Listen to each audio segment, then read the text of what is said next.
All right, guys, back again with another video. Today we got Vivek is back on the Breakfast Club. I don't know why he came back to the Breakfast Club, but he decided to come back to Breakfast Club.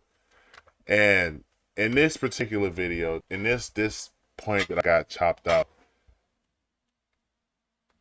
it's so frustrating. I could only really watch a couple minutes of it, so that's why I'm only gonna review a couple minutes, but you just really get to see how dumb these people on this show really is. I'm not going to say too much about it. I'm just going to let you watch and you can see.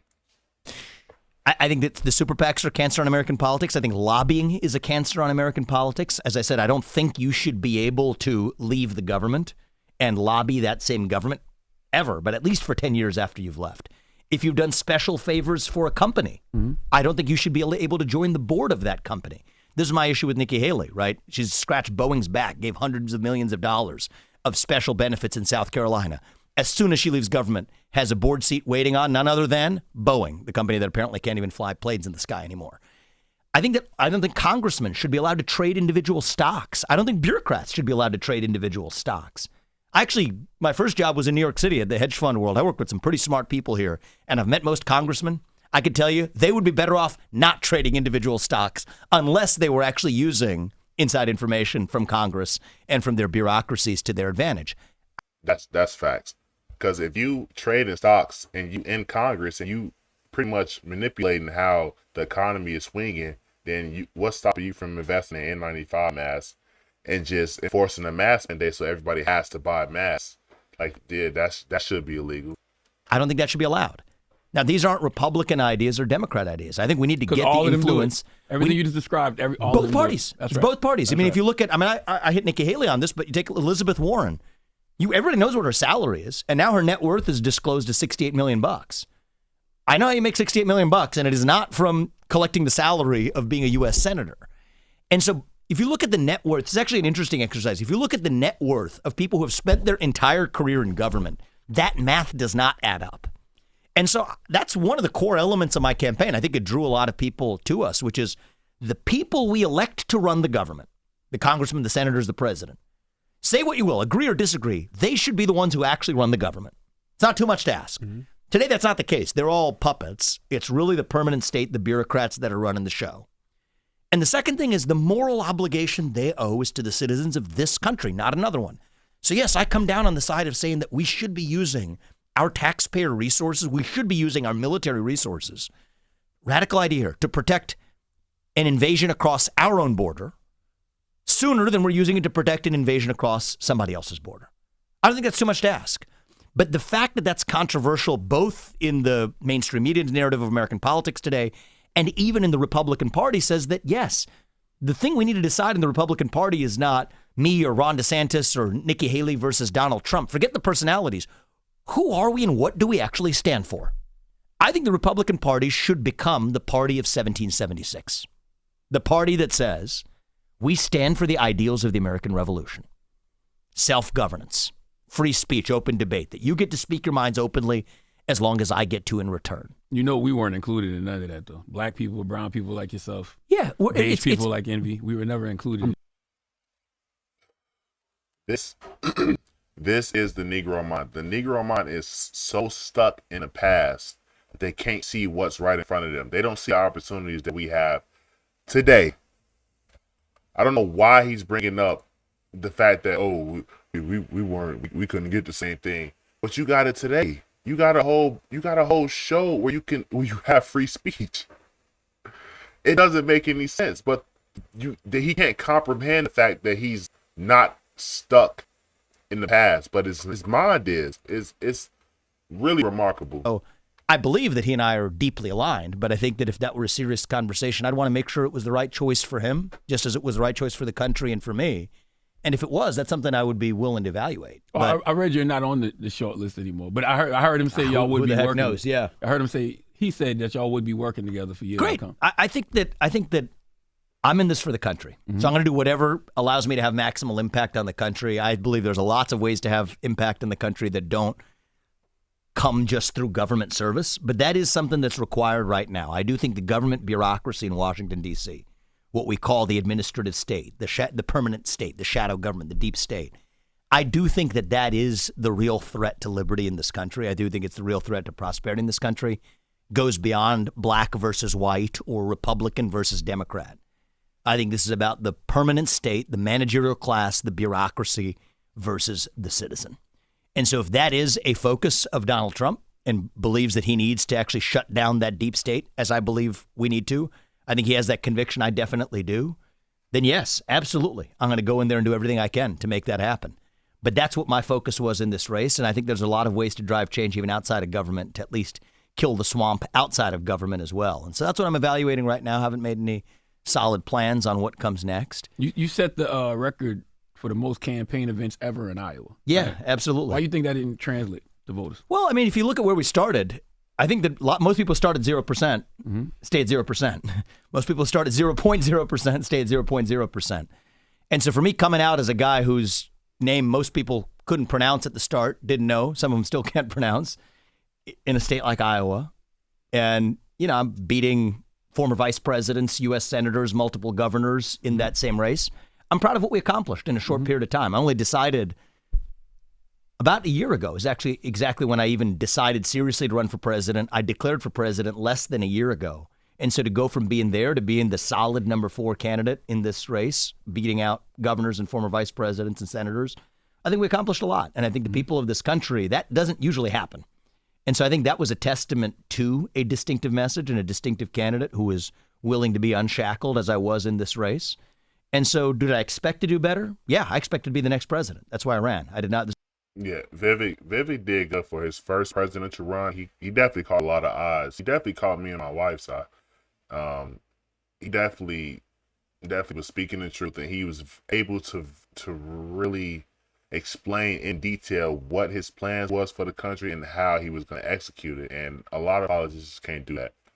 They just give you a bunch of word salad. Man, a lot of the Democrats do that specifically for, you know, when you ask them very specific questions, they just kind of talk around. If you ever heard, what's that girl name? Kamala Harris speak, it's a word salad. It's a whole bunch of words that don't really mean nothing. She's talking around the point, and then she just kind of go on to the next thing, and you don't really get a clear answer. But this is how propaganda works. The interviewer doesn't even ask them follow-up questions. What do you mean by that? It's just on to the next question, and that's just what the viewer is left with. So the fact that Vivek is able to actually explain in detail what his plans is for country is a step in the right direction, to say the least. This is not an exercise in futility. I didn't write a $30 million check or close to $30 million of my own money because I believed that this was going to be a second place endeavor. But am I proud of what we did? Absolutely. And I think that the people of Iowa, if you asked somebody at the start of this race when I declared, would I have even made it through the fall, let alone through where we did in Iowa, they would have said that's crazy. And you know what? I think that we're just getting warmed up. That's what you said something earlier that I agree with. You said that, you know, you feel like Democrats and Republicans both need to figure out what their parties are. Yes. And I agree. And I think that starts with Yeah, of course he agrees, because the black people won't accept you just talking smack on the Democrat Party. You have to smack both parties. You have to say, oh, but they're all bad. They're all bad. That's the only thing they would agree with you on. But they still vote Democrat. They won't accept slander from just the Democrat Party. You say, oh, the Democrats are bad. Well, Republicans, they know better. But if you say the Democrats and the Republicans bad, they're, oh, okay, there we go. But they still vote Democrat. It doesn't make sense. Democrats, Republicans both need to figure out what their parties are. Yes. And I agree. And I think that starts with Democrats moving away from President Joe Biden. I think that starts with Republicans moving away from Donald Trump. So it makes me wonder, like, why have you chosen to move away to where? Go where? If the Democrats don't got Joe Biden, who should they go to?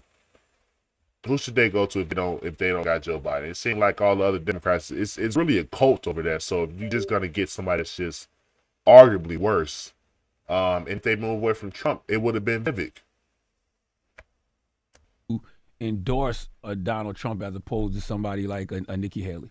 Yeah, so I think this goes to the ideological divide in the GOP, actually, because I do think that there's a choice on the table.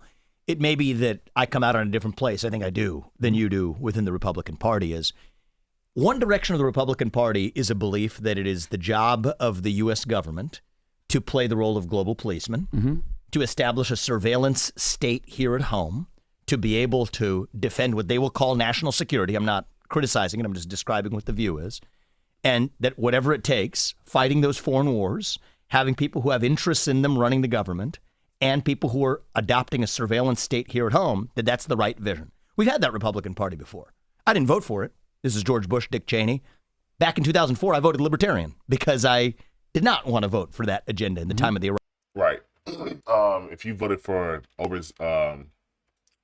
surveillance because of the Patriot Act, that's pretty much it's gonna bite us in the ass. It's already biting us in the ass. But if you've seen the movie Police State, that's all I gotta say. Just watch the movie Police State, and it'll explain everything that he's talking about right here. Iraq War and otherwise. Nikki Haley, I believe, is a representation of that George Bush era Republican Party. There are people in the Republican Party that want to see that be the future of the Republican Party, that want to fork over more money to Ukraine, that believe and agree with Nikki Haley that for our national security, we do need to require every citizen to tie their social media account and their internet profiles to their government-issued ID and driver's license. I disagree with these things, but that is a view. I think Dick Cheney would agree with that. I think the post-9/11 Patriot Act proponents would agree with that. I think that the George Bush era, Karl Rove era, Lindsey Graham Republicans would agree with that. And that's one vision for the Republican Party. It's not mine. My vision for the Republican Party is one that you could call a libertarian nationalist vision, which says that two simple ideas. The people we elect to run the government should be the ones who actually run the government, not the bureaucracy. The people we actually elect should be the ones that actually make the laws, not a bunch of bureaucrats. And number two is the moral duty that they owe. The sole moral duty of the U.S. president and every elected official is to the citizens of this country, not another one. That's a very different vision than the Dick Cheney, Karl Rove, Nikki Haley, George Bush, John Bolton view, which exists in the Republican Party. That don't look like that's the choice. That don't look like Trump's Republican Party either, though. Well, I respectfully disagree with you there. I was in this because I believed I was going to lead that to the next level with clarity. But I think that Donald Trump are going to have corporate donors in there, and that they're beholden. So I'll tell you what I favor. Oh my goodness. I'm not speaking for anybody else. Vivek just said. Well, Vivek didn't say in this clip, but earlier in the interview, he said he spent $30 million of his own money. And for Charlamagne to say that all politicians take corporate donors it's a lie. It's a lie. That's why people like Trump, because he's self-made. He has his own money. He's not taking money from these corporations and these people in the shadows because he has his own money. Else but myself here. I'm here as a private citizen today, not even as a political candidate. I'll tell you what I stand for. I don't think that we should have super PACs in American politics. I think the super PACs, I don't know if you're familiar with this concept, they're a cancer on American politics. There's a movie about it. It's called 88. You should watch it. Okay. That's all he knows about is the movie. He saw a movie about it. That's all he knows about it. On Stars and Hulu right now. All right. Sounds good. Back to my, that'll probably be my inaugural movie. I haven't watched one in a long time. I think that the super PACs are a cancer on American politics. I think lobbying is a cancer on American politics. As I said, I don't think you should be able to leave the government and lobby that same government ever, but at least for 10 years after you've left. If you've done special favors for a company, I don't think you should be able to join the board of that company. This is my issue with Nikki Haley, right? She's scratched Boeing's back, gave hundreds of millions of dollars of special benefits in South Carolina. As soon as she leaves government, has a board seat waiting on none other than Boeing, the company that apparently can't even fly planes in the sky anymore. I don't think congressmen should be allowed to trade individual stocks. I don't think bureaucrats should be allowed to trade individual stocks. Actually, my first job was in New York City at the hedge fund world. I worked with some pretty smart people here, and I've met most congressmen. I could tell you they would be better off not trading individual stocks unless they were actually using inside information from Congress and from their bureaucracies to their advantage. I don't think that should be allowed. Now, these aren't Republican ideas or Democrat ideas. I think we need to get the influence. Everything you just described, both parties. That's right. Both parties. I mean, if you look at... See, all of them do. They all do it. They all do it. Both parties are bad. Both parties are bad, but you vote in Democrat. I hit Nikki Haley on this, but you take Elizabeth Warren. Everybody knows what her salary is, and now her net worth is disclosed to $68 million. I know how you make $68 million, and it is not from collecting the salary of being a U.S. senator. And so if you look at the net worth, it's actually an interesting exercise. If you look at the net worth of people who have spent their entire career in government, that math does not add up. And so that's one of the core elements of my campaign. I think it drew a lot of people to us, which is the people we elect to run the government, the congressmen, the senators, the president. Say what you will, agree or disagree, they should be the ones who actually run the government. It's not too much to ask. Mm-hmm. Today, that's not the case. They're all puppets. It's really the permanent state, the bureaucrats that are running the show. Yep. And the second thing is the moral obligation they owe is to the citizens of this country, not another one. So yes, I come down on the side of saying that we should be using our taxpayer resources. We should be using our military resources. Radical idea here, to protect an invasion across our own border sooner than we're using it to protect an invasion across somebody else's border. I don't think that's too much to ask. But the fact that that's controversial both in the mainstream media narrative of American politics today and even in the Republican Party says that, yes, the thing we need to decide in the Republican Party is not me or Ron DeSantis or Nikki Haley versus Donald Trump. Forget the personalities. Who are we and what do we actually stand for? I think the Republican Party should become the party of 1776. The party that says we stand for the ideals of the American Revolution. Self-governance, free speech, open debate, that you get to speak your minds openly as long as I get to in return. You know, we weren't included in none of that, though. Black people, brown people like yourself. Yeah. Beige people like Envy. We were never included. I'm black, but goodness. The Negro cannot take his mind out of the past. Oh, my God. But let's celebrate the progress we have made towards those ideals. Because here's the thing about the United States of America. We're a nation founded of, I don't mean this as a joke, we're not a nation of gods. We're a nation of men. The difference between man and God is that man is imperfect.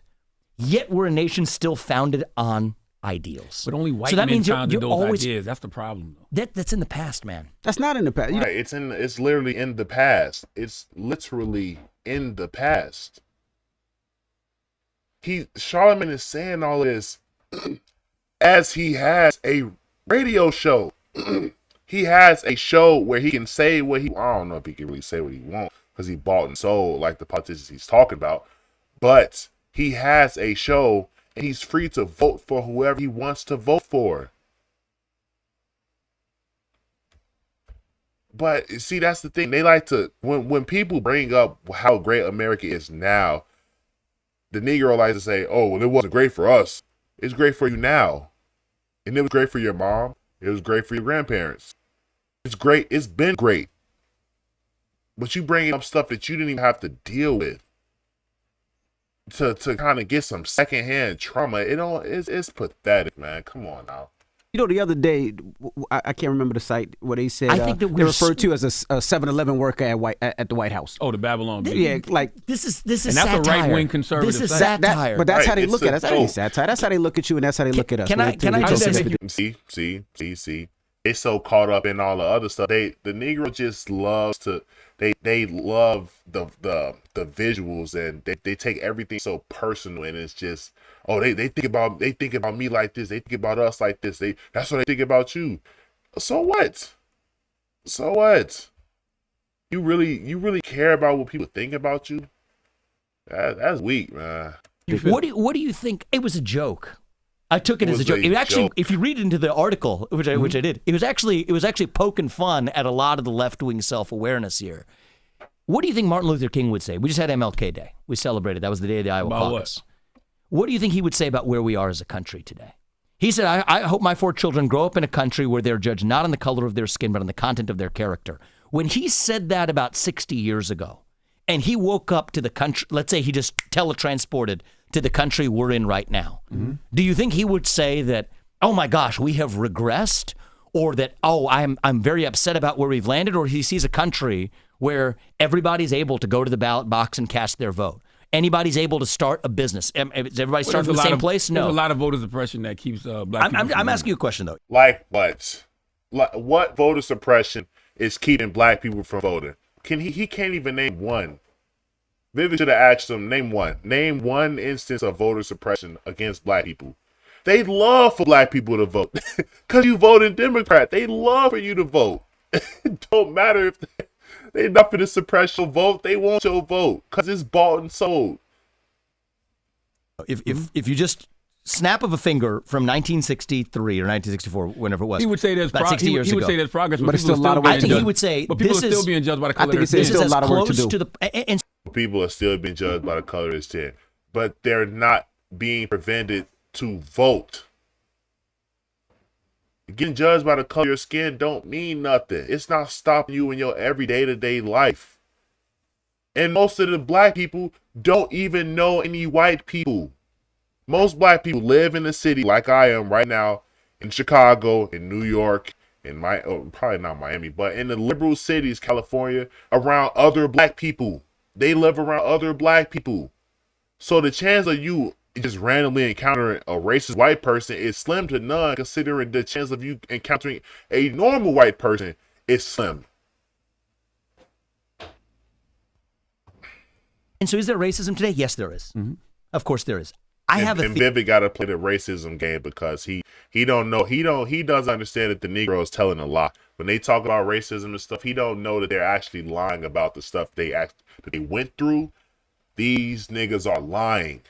Theory on how to deal with it at this point. Ooh. Which is different from 1960, which is different from 1870, but today. Because there's different stages in a nation's life, I think, require different responses. So how would you deal with it? Because obviously they said there's no racism. It's not a racist.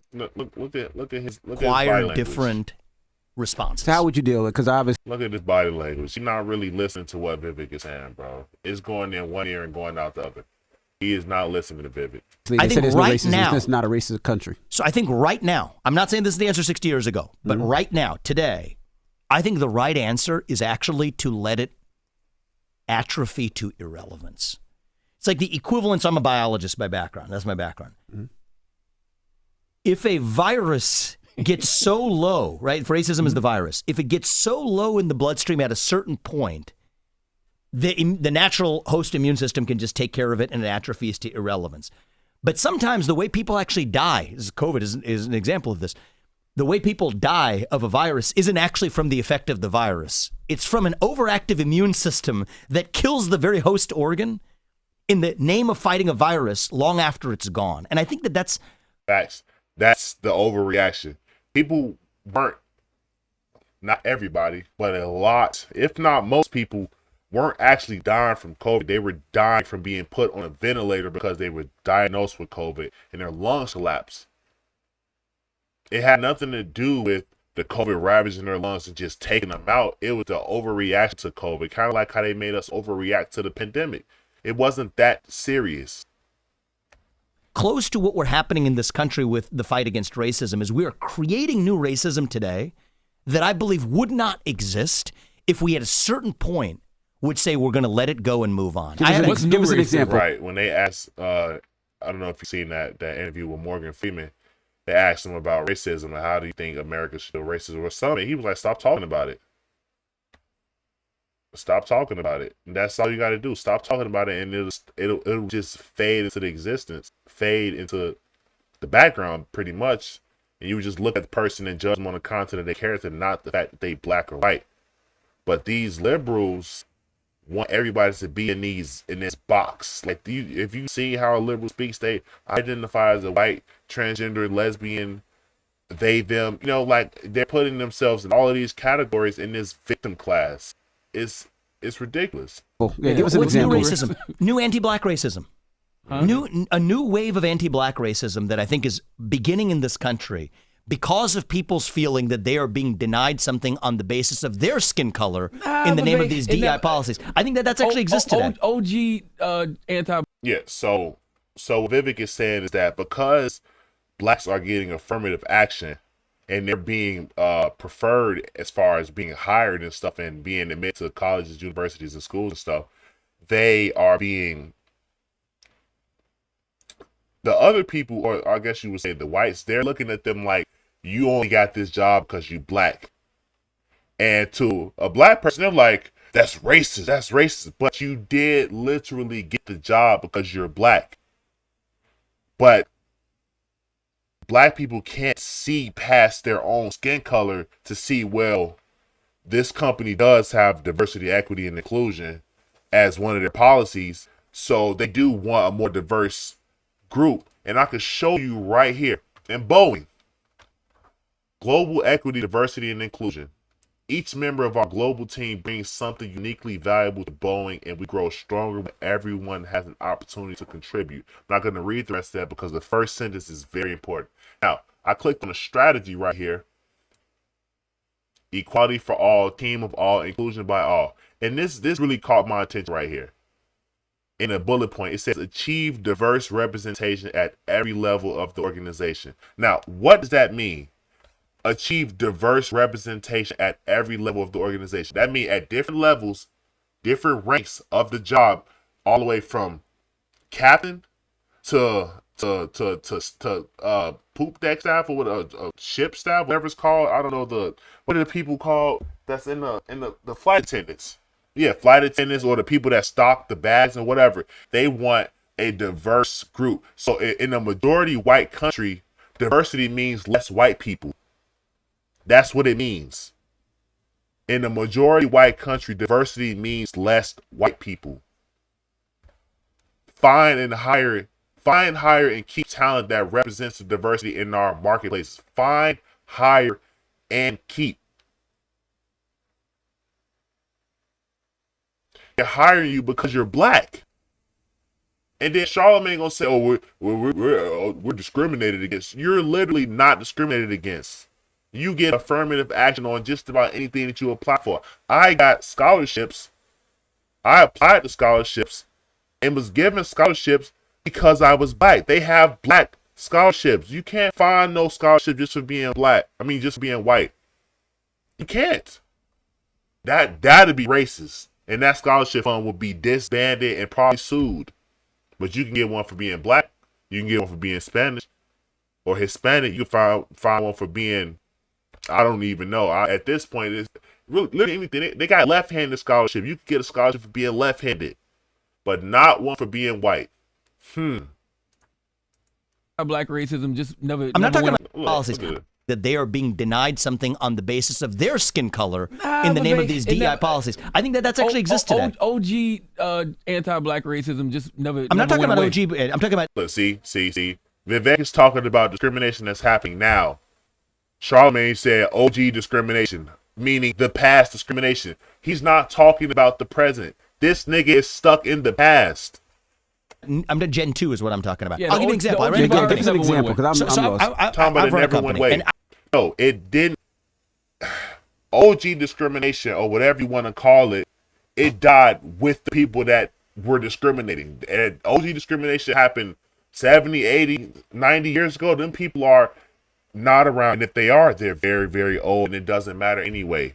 It doesn't matter anyway. What Vivek is talking about is discrimination that's happening now because blacks are actually getting preferred treatment. They're actually getting affirmative action, and they're being skipped. White people are being skipped over for somebody that's black, not even qualified, but they're black because they have to reach this certain diversity, equity, and inclusion quota of having a certain amount of diverse people in their group or in their company to where they need less white people. And now you're seeing planes falling up the sky, and it's not even just white people. It's straight white men.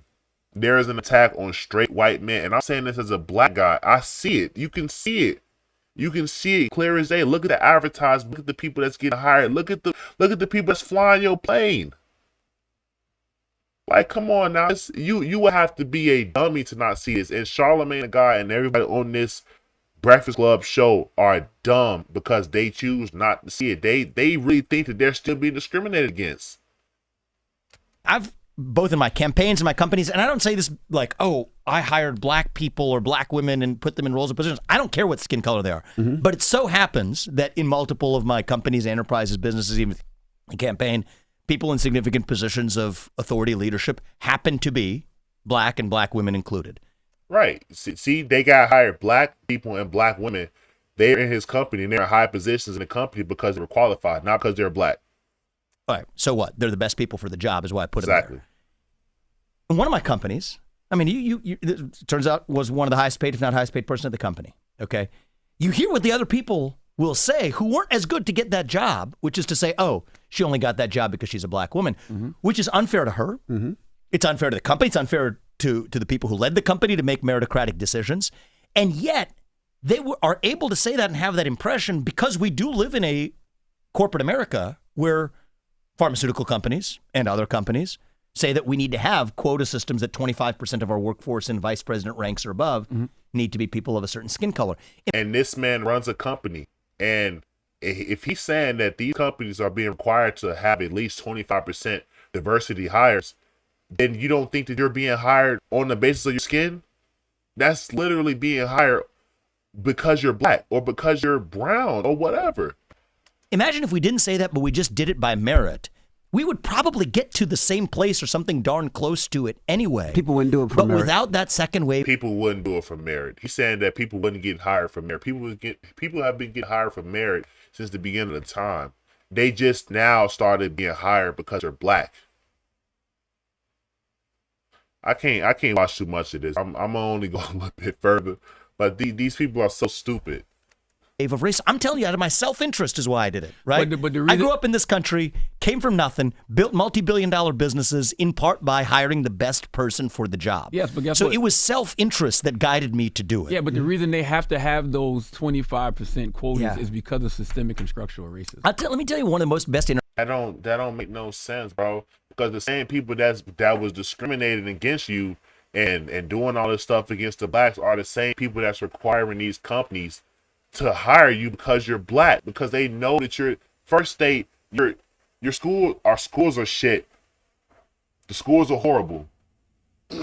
75% of our kids are born out of wedlock, so they don't have their daddy to guide them morally, and their moms just aren't doing the job. They just aren't doing the job. So you got these people that's emotional, uneducated, and pretty erratic at this point, and they're getting hired to these companies because they're black. Just think about that. You got these people that are not qualified at all. They may be kind of qualified. Yeah, they may be they may have went to Harvard or they may have went to Yale or something. That's pretty good. But do you want the person that went to Yale or do you want the person that graduated top of the class at Yale? Do you want the person that went to Northwestern, or do you want the person that graduated top of the class or top 10% of Northwestern? Or you would just take the person that went to Northwestern that may have just passed with a C+ or a B- or something, or a C- or whatever is a passing grade, but you get them because they're black and you need a quota to meet. You have a quota you have to meet. You see how messed up that is? Interactions I had in Iowa was with a black pastor. Not that many of them in Iowa, I promise you. He came to one of our events. The first thing he says is, before I ask my question, I'm going to do a push-up challenge with you. Can you actually handle 10 push-ups? So we hit 10 push-ups on the spot. Then he asked me the hard question. I don't believe you did 10 push-ups on the spot. Yeah, then they proceed to do a bunch of push-ups. Neither one of them did the push-ups right. Let me just show you real quick. Because they got up and started doing push-ups. Oh, wow. Change it up. Wow. Look at Shaw, man. His arms aren't even straight. And Vivek is doing burpees. They're not doing push-ups. Vivek started doing push-ups, but his arms are so wide he couldn't even go all the way up. But yeah, yeah. This show, this podcast, with this radio show, whatever it is, these folks are they tools, man. They tools. Charlemagne in particular is like the god of tools, the god of goofies. That's the only god he is, because my man, he doesn't understand anything that Vivek is saying, because it's going in one ear and going out the other. And he's so stuck on, the past. You weren't there, bro. You weren't there. You were not there. You don't even know what it really was like. All you know is what people told you about what the past was. You didn't do none of your own research, and then you really think that hiring somebody because they black is the way to go?